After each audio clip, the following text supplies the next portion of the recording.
Welcome back to Newsstand. I can't get down from here. It's scary. On Wednesday, the House Oversight Committee released some Epstein emails. One email from Jeff Tagilli said that his best pal Donnie knew about the girls and spent hours with them. When asked for comment, Eric said, "Hours?" You know, sometimes it feels like the president is the main character of a Disney Channel show. He's like the awkward preteen, his favorite.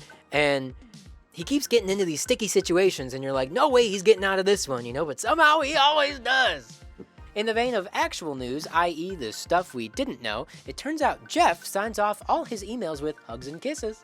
Alright, we have a lot more Epstein and Matt Gaetz material coming up, so this is a new segment called Newsstand SVU. Obviously, trigger warning, so if you want to get to the fun stuff, you can skip to this time code. In the 20,000 Epstein emails, he talks about how shitty of a guy Donnie is, the British Andrew, formerly known as Prince, and Bill Clinton. In one email, Jeff Epstein says Clinton was never, ever there. Never. About being at his island. Which, you know, maybe that means that Billy's off the hook. But I don't know. I kind of read that as sarcastic. Like, here, listen again. Clinton was never, ever there. See what I mean? Apparently, there's an email suggesting that there's a photo of the current president blowing the former president, Bill Clinton. I'm sure some people doubt that Donnie could participate in anything gay, but remember, his mentor was famous straight man Roy Cohn. Taught him everything he knows. Conservative outlets have been working like mad to pre-excuse the president for whatever crimes he probably definitely committed. Megyn Kelly said Epstein wasn't into 8-year-olds or something. He was just into barely legal types, like 15-year-olds. Girl, what? I know. Sorry, the desk monsters said, I know we're the monsters here, but Jesus Christ. And credit to the monsters where credit's due. In other similar news, the president pardoned another guy who left prison, turned around, and committed more sex crimes. I'm losing count of how many guys he keeps letting out to do this, but I am certain that they're all conservative. Here's another piece of news that isn't funny at all, but I want you to know about it. Gross motherfucker Matt Gaetz paid a 17-year-old homeless girl to essay her, and the extra not funny part is she needed the money to pay for braces. I fucking hate it here. Yes, even the desk monsters can't stand Matt Gaetz. Again, remember, Matt Gaetz was the president's first choice for Attorney General before Gaetz had to remove himself from consideration because of the everything I've just said. This has been Newsstand SVU. Hello. All right, let's relax a little bit. Something happier. Let's see what else we got here, all right? Perfect. Apparently, Friday, November 14th was National Loosen Up and Lighten Up Day. For a fun time, say that to the nearest woman. She'll love it. Let me have a private moment with this holiday for a second. Hey, loosen up and lighten up day. Read the room. Huh? We're trying.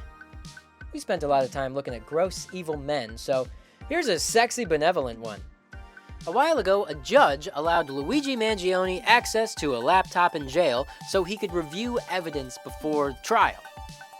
But nobody's brought him a laptop. I know plenty of tops who would bring him their laps right now. I actually don't know that many tops. Not enough to count anyway.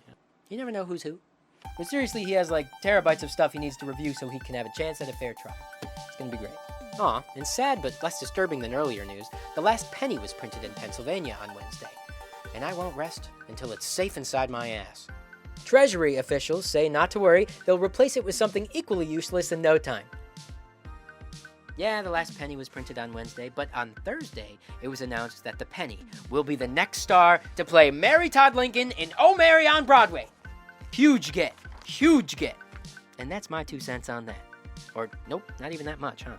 Speaking of old East Coast treasures that are actually worthless, the Cuomos are back in the news. After his brother's defeat in the New York City mayor race, former CNN guy Chris Cuomo unveiled a new look on his show.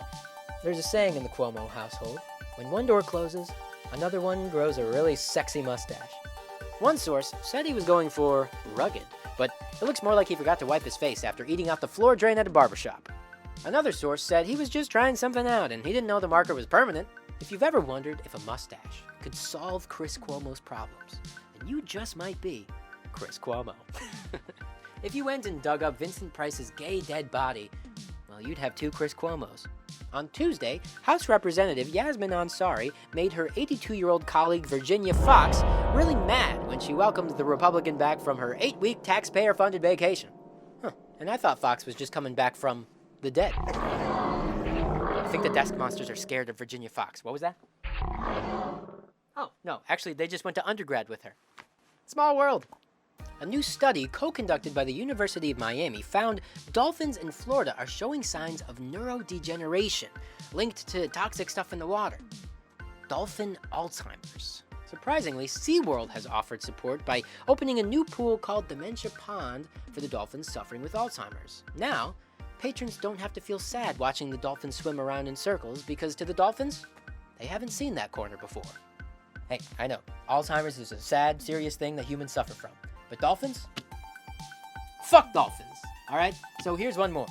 One of the tested dolphins said, those are very hard, they're really aptitude tests, I guess in a certain way, but they're cognitive tests. That dolphin has since been returned to the waters outside of Mar-a-Lago for further observation.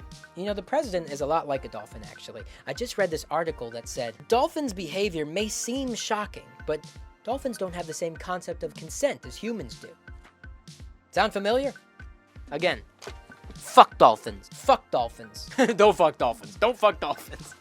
The September ICE raid in a South Shore Chicago apartment building was pretty much confirmed to be just a publicity stunt by the DHS to terrorize the people of Chicago, as the supposed gang-ridden building actually only turned up 2 people associated with a Venezuelan gang, one without a criminal record at all. Remember, this is the Department of Homeland Security.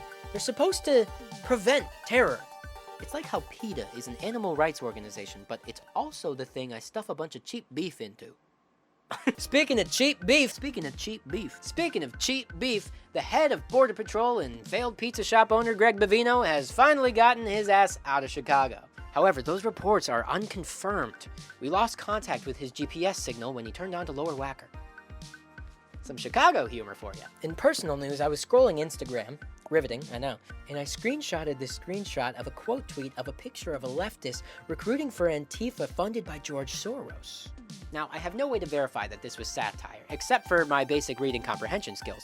But, you know, if George Soros really was funding all these protests and leftists in general, we wouldn't even need to advocate for universal healthcare and higher wages and public college because we would already be making so much fucking money. Last week, the New York Times ran a piece originally titled, "Did Women Ruin the Workplace? Yikes," and then changed the title multiple times throughout the week.